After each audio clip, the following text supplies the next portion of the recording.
Si tu es à temps plein dans ton entreprise beauté et que si tu n'as pas de cliente, pas de booking, tu es à la maison en pyjama, couché dans ton lit, écouter du Netflix, là, il y a un vrai problème parce que le travail, lorsque tu as une entreprise beauté, ne se passe pas uniquement dans ta chaise d'esthétique ou dans ta chaise de coiffure. Le vrai travail se fait justement lorsque la cliente n'est pas là.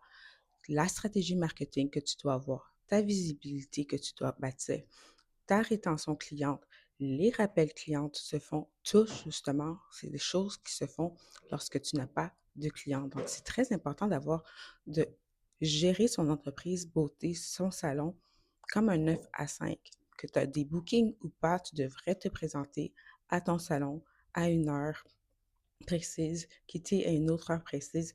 Et durant cette journée-là, est-ce que tu n'as pas de clients, durant les heures que tu n'as pas de clients, tu es supposé de créer du contenu, tu es supposé d'envoyer des courriels, email marketing, faire tes appels, bâtir ta relation cliente, bâtir tes promotions, bâtir tes packages, tes pricing, développer l'expérience cliente en soi, du premier contact jusqu'au contact suivant. Il y a tellement, tellement, tellement de choses à faire à l'extérieur de la chaise d'esthétique.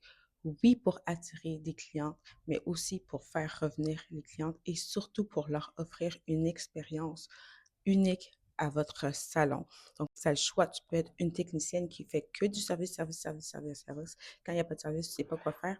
Ou tu peux être une entrepreneur beauté, une beauty boss qui est en train de bâtir autour de son entreprise, autour du service, une vraie business où est-ce que la cliente est prise en charge du début à la fin et où est-ce que l'expérience cliente est indéniable.